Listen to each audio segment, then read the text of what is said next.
Hello दोस्तों, स्वागत है फिर से हमारे एक नए वीडियो के साथ। उम्मीद करते हैं कि आप लोग ठीक ही होंगे। और आज जो वीडियो लेके आए हैं ये केमिस्ट्री पहला चैप्टर का है, ठीक ना, लघु उत्तरीय प्रश्न। चलिए आपको एक एक करके बताते जाते हैं, ठीक है, और आप ध्यान से सुनिएगा।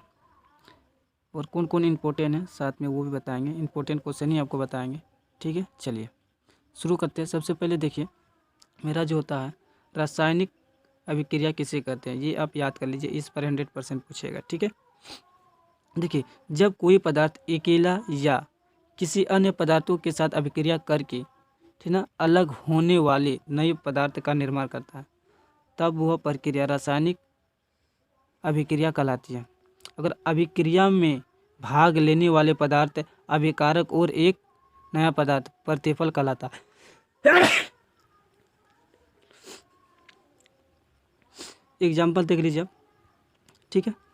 H2 + Cl2, ठीक है, अभिक्रिया करके होना 2HCl, ठीक है। चलिए ये भी पूछता है 2 नंबर, रासायनिक अभिक्रिया की विशेषताओं को लेकर, ठीक है, ये पूछेगा।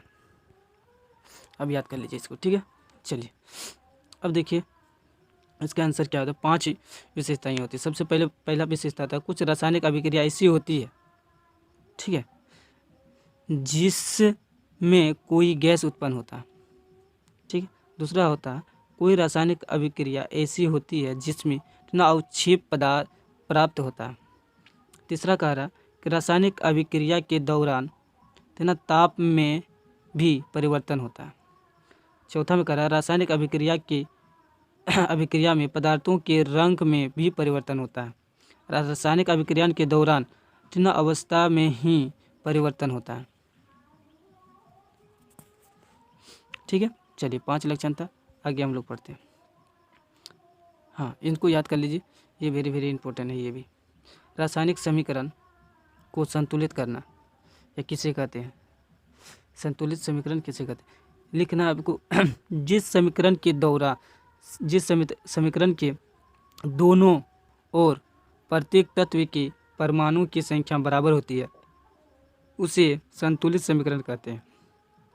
अगर जिस समीकरण के दोनों और प्रत्येक तत्व के परमाणु संख्या बराबर नहीं होती है तो उसे असंतुलित समीकरण कहते हैं, ठीक है। चलिए अंतर भी पूछ सकता है, संतुलित समीकरण और असंतुलित समीकरण में क्या अंतर है, ठीक है। आपको दोनों का परिभाषा लिख देना, दोनों आपको बता दिए, ठीक है।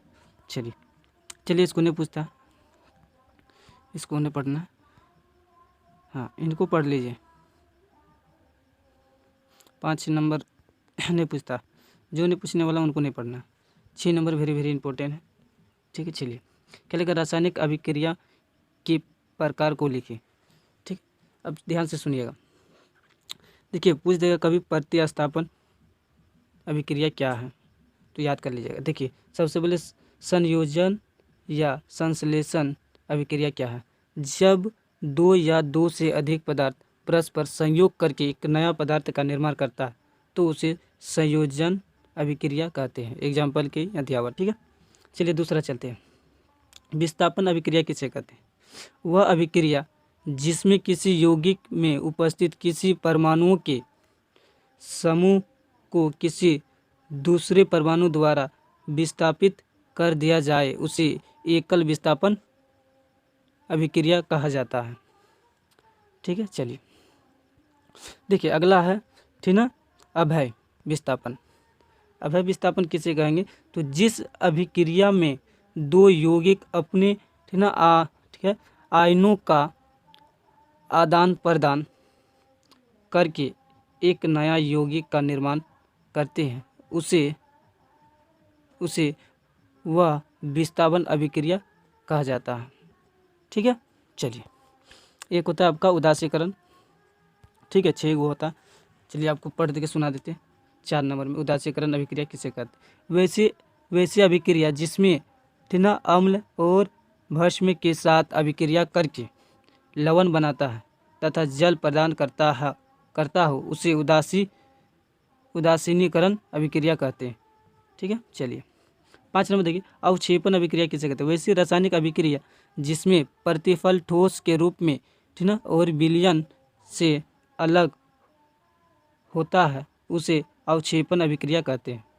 ठीक है, उदाहरण देखिए सब में दिया हुआ, ठीक है ना। चलिए लास्ट है कि ऑक्सीकारक और अवकारक अभिक्रिया किसे कहते हैं। तो जिस अभिक्रिया में कोई पदार्थ यदि ऑक्सीजन ग्रहण करता है तो वह अवकारक कहलाएगा, और यदि ऑक्सीजन मुक्त करता है तो वह ऑक्सीकारक कहलाता है।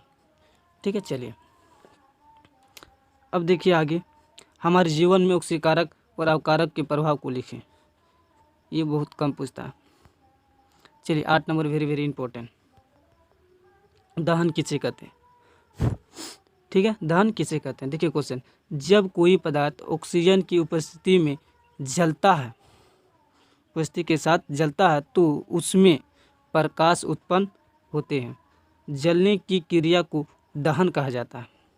ठीक है, और ज्वाला किसे कहते हैं, ये भी इम्पोर्टेंट है। जब कोई ज्वलनशील पदार्थ लोह के साथ जलता हो उसे ज्वाला कहते हैं। ठीक है, देखिए अब होता है कि मोमबत्ती की ज्वाला का वर्णन करें, ये इम्पोर्टेंट है। मोमबत्ती एक ज्वलनशील पदार्थ है जो हाइड्रोजन का मिश्रण होता है।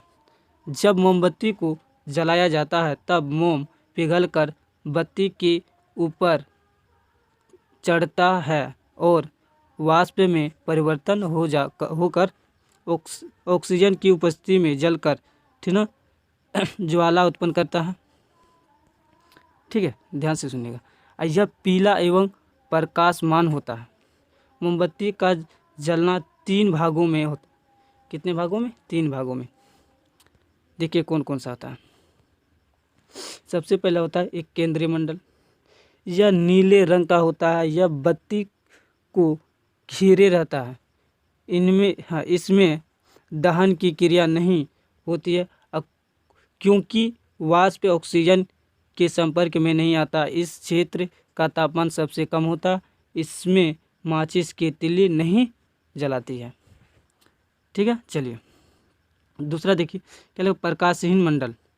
इसमें ऑक्सीजन की आपूर्ति पूरी तरह से नहीं होती है, इसीलिए इसके वाष्प का अपूर्ण दहन होता है।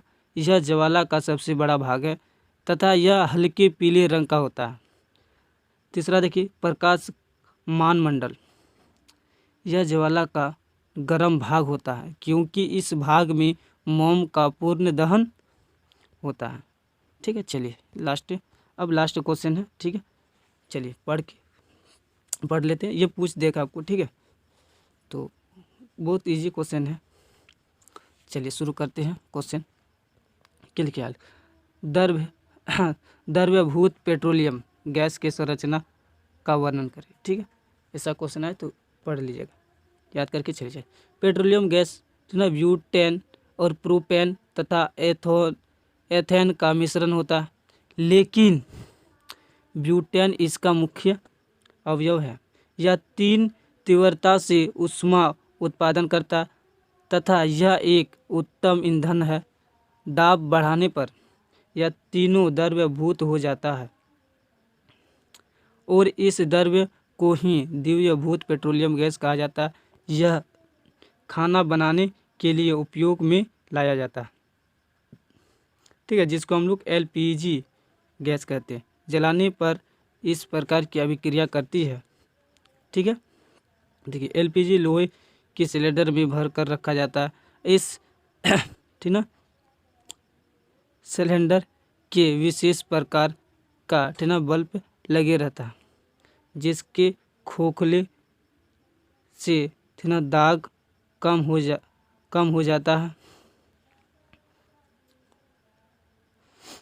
जाता है और वह गैस चूल्हे के निर्माण में आ जाती है। ठीक है, चलिए ये तो आपका इजी है और इसको याद कर लीजिएगा। चलिए अगर पसंद आया तो लाइक कमेंट और सब्सक्राइब कर दीजिए और अपने दोस्तों के पास ज़रूर ये वीडियो पहुंचा दीजिए ताकि वो भी एग्ज़ाम में लिख सके कुछ ना कुछ। चलिए दोस्तों चलते हैं और आज की वीडियो यहीं तक एंड करते हैं। जय हिंद दोस्तों।